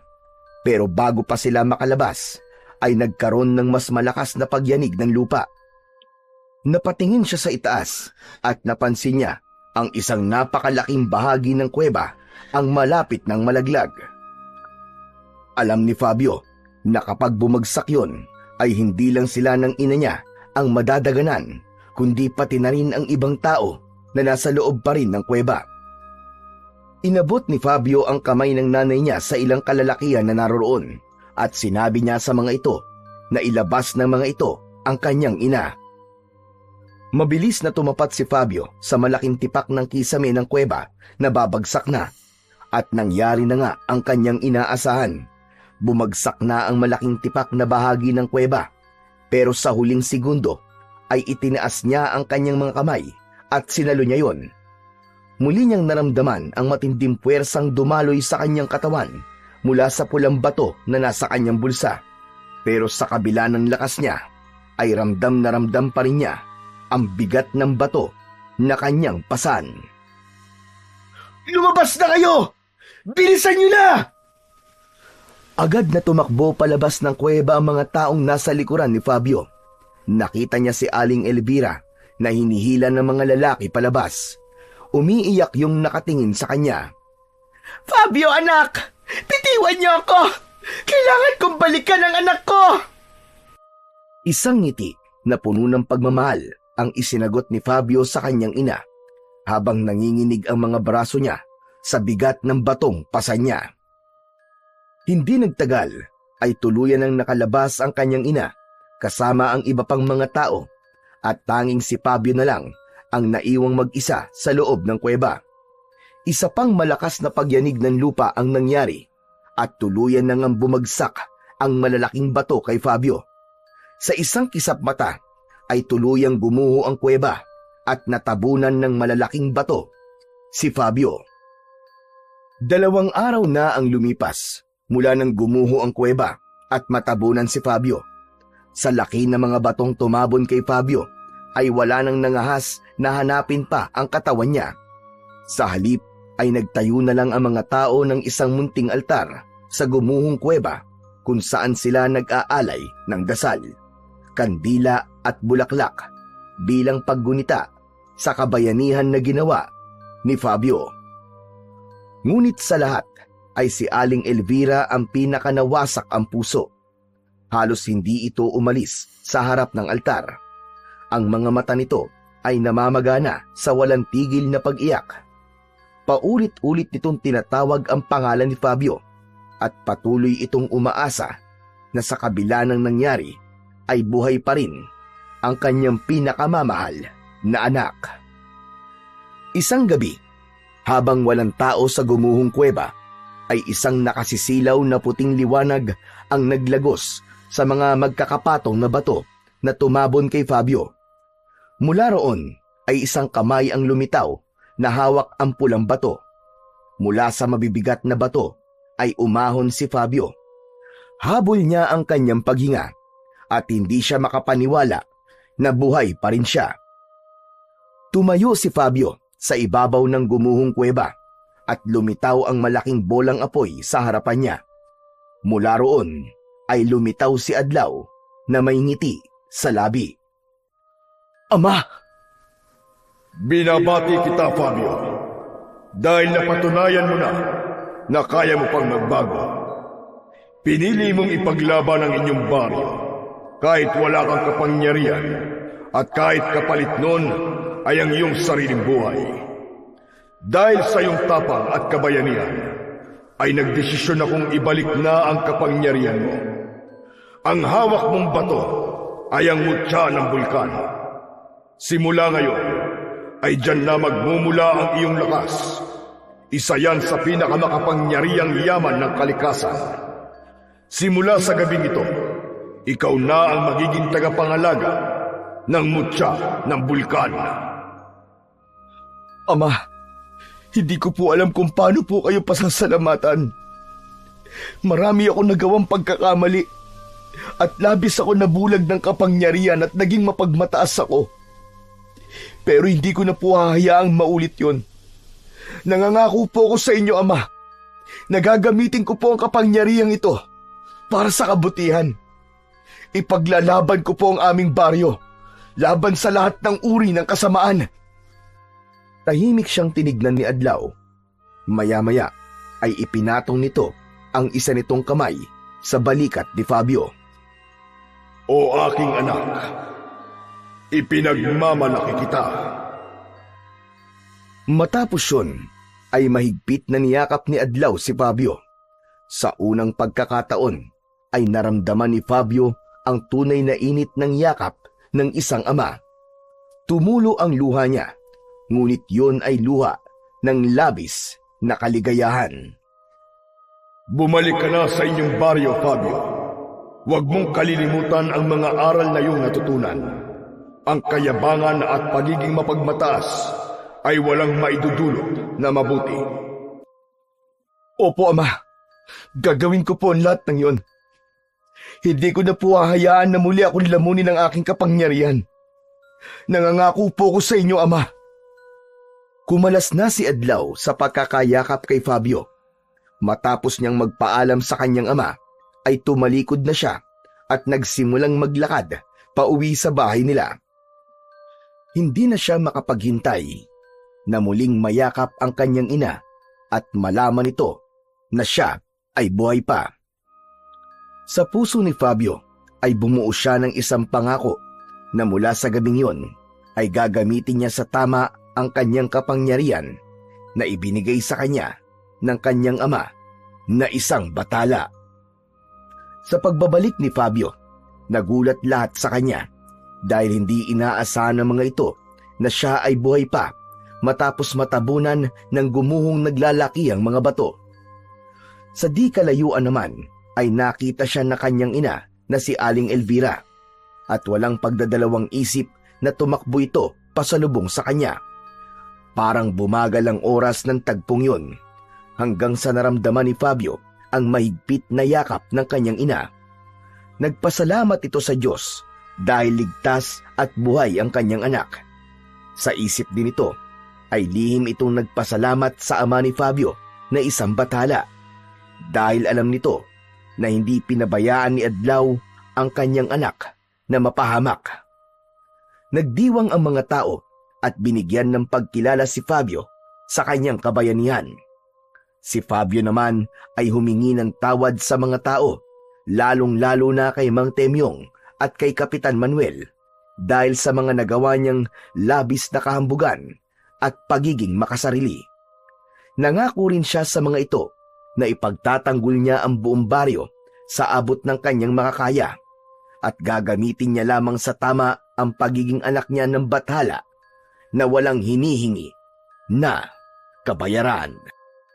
Magmula noon, nabuhay ng payapa ang mga tao sa baryo at naniniwala sila na sa pamamagitan ni Fabio ay walang aswang ang magtatangka muli na sumalakay sa kanilang baryo. Ngunit kung meron man, ay malaki rin ang kanilang tiwala na hanggat naririyan si Fabio at ang mutya ng bulkan na ipinagkaloob ng ama niyang bathala, ay walang kahit na anong puwersa ng kadiliman ang maaaring maghasik muli ng takot sa pinakamamahal nilang bayan.